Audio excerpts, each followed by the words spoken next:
Vay sabahınız xeyir. Neyinirsiniz? Necəsiniz daha qardaşlar? Gəlmişəm səhər-səhər işə.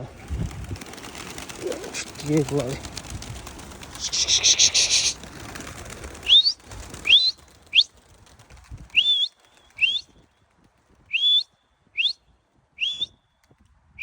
Hamı tutulmadı ya, telefonlardan başqa.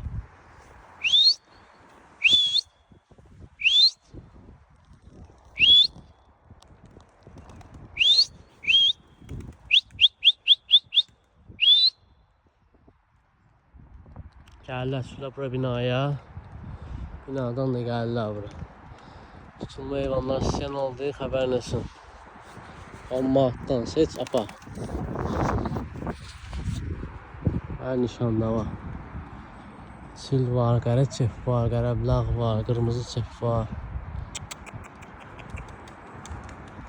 Bu binalara gəlib düşürlər quşlar, gezən quşlar, balıq quşlar.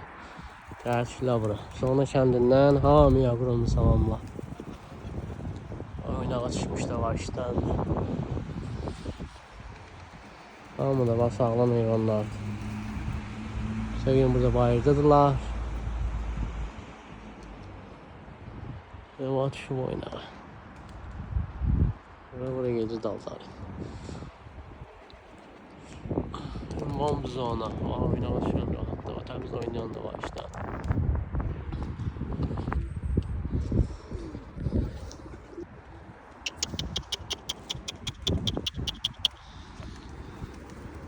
Videonu görənlərdən kəşfiyyata salın videonu. Videolarımız necə düşmür kəşfiyyata. Qaraqlara var.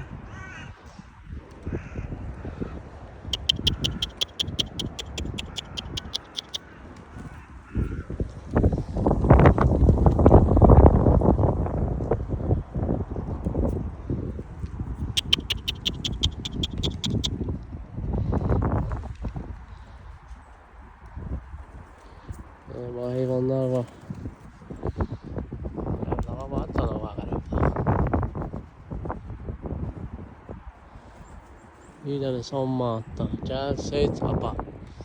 Sağlam, top kimi heyvanlardır. Drakonlardan başqa da. Kuşlar.